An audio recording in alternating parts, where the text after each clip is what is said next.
तो प्रधानमंत्री नरेंद्र मोदी 10 मई को बेंगलुरु में द आर्ट ऑफ लिविंग की 45वीं वर्षगांठ समारोह में शामिल होंगे। वर्ष 1981 में गुरुदेव श्री श्री रविशंकर द्वारा स्थापित यह संस्था 182 देशों तक अपनी पहचान बना चुकी है। प्रधानमंत्री के आगमन को लेकर श्री श्री रविशंकर जी से खास बातचीत की है हमारी संवाददाता सुयश शर्मा ने। प्रधानमंत्री नरेंद्र मोदी बेंगलुरु में the art of living centre में आ रहे हैं। श्री श्री रविशंकर के the art of living centre को 45 वर्ष हो चुके हैं और इसकी वर्षगांठ पर प्रधानमंत्री नरेंद्र मोदी यहाँ आ रहे हैं। वहीं सबसे बड़ी बात ये भी हो जाती है कि श्री श्री रविशंकर जो कि फाउंडर हैं the art of living centre के, उनका जन्मोत्सव भी है, 70वां जन्मोत्सव है। डीडी न्यूज़ की तरफ से आपको हार्दिक शुभकामनाएं। हम चाहेंगे हमारे दर्शकों को ये बताएं कैसा आज आपको महसूस हो रहा है, क्योंकि जहां एक और आपका जो the art of living centre जिसको 45 वर्ष हो गए, एक बच्चे की तरह आपने उसका लालन पालन किया है, वहीं दूसरी ओर आपका भी जन्मोत्सव है। कैसा महसूस हो रहा है? हाँ, जब हम 24 साल के थे तो ये शुरू किया था।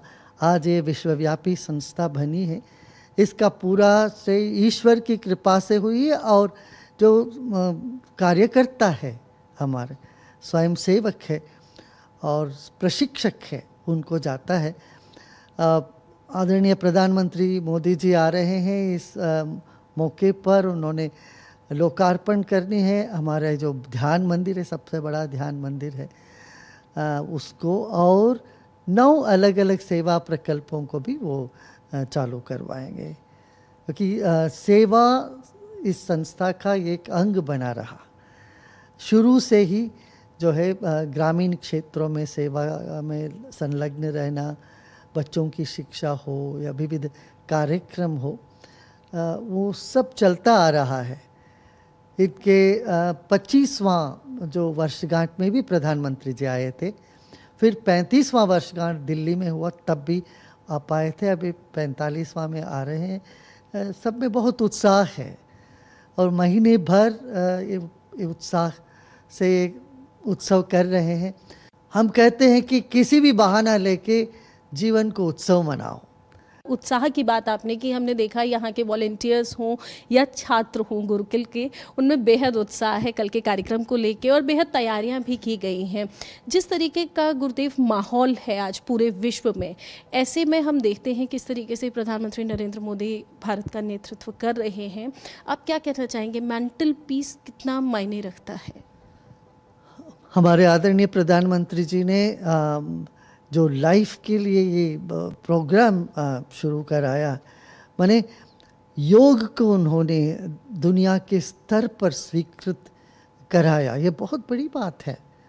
अभी तक जो योग गुरु, योगाचार्य, योग प्रेमी योग तो करते आए हैं। जब उसको राजाश्रय मिला, वो एकदम दुनिया के पलट पे बहुत बड़ा सा रूप लिया था उसने। ऐसे ही आध्यात्म और नूतन विज्ञान को साथ में लेके चलने का हमारे प्रधानमंत्री जी बहुत बड़े प्रेरणा स्रोत है, मैं समझता हूँ। और उनके द्वारा जो भारत को कहाँ से कहाँ पहुँचाए हैं, ये सच में चौंकाने वाली है और सराहनीय भी है। एक बार फिर से कल के कार्यक्रम पे आते हो गुरुदेव। कल जो जिन योजनाओं का आपने जिक्र किया या जो प्रकल्प आप शुरू कर रहे हैं, हम चाहेंगे थोड़ा सा उनके बारे में भी बताएं कि कल जो मंदिर है उसका तो उद्घाटन करेंगे, साथ ही कौन सी वो ख़ास प्रकल्प हैं जिनका कल अनावरण प्रधानमंत्री करेंगे? एक तो वृक्षारोपण का है और डिजिटल जो एजुकेशन है गाँवों में युवाओं के लिए, वो है। कौशल शिक्षा की है और आदिवासी क्षेत्रों में पाठशालाओं का उद्घाटन है। 420 जो सीमावर्ती गांव हैं, उस गांव में सेवा का प्रकल्प लिया है। इस तरह से कई और साथ तो अपना वो टेली मेडिसिन का शुरू कर रहे हैं, तो जिसमें आयुर्वेद और एलोपैथी का दोनों का चलेगा। एलोपैथी की रंग से जांच चलेगी, आयुर्वेद की तरफ से इलाज चलेगा। इस तरह से कई प्रकल्प अपना साथ में लिए हैं।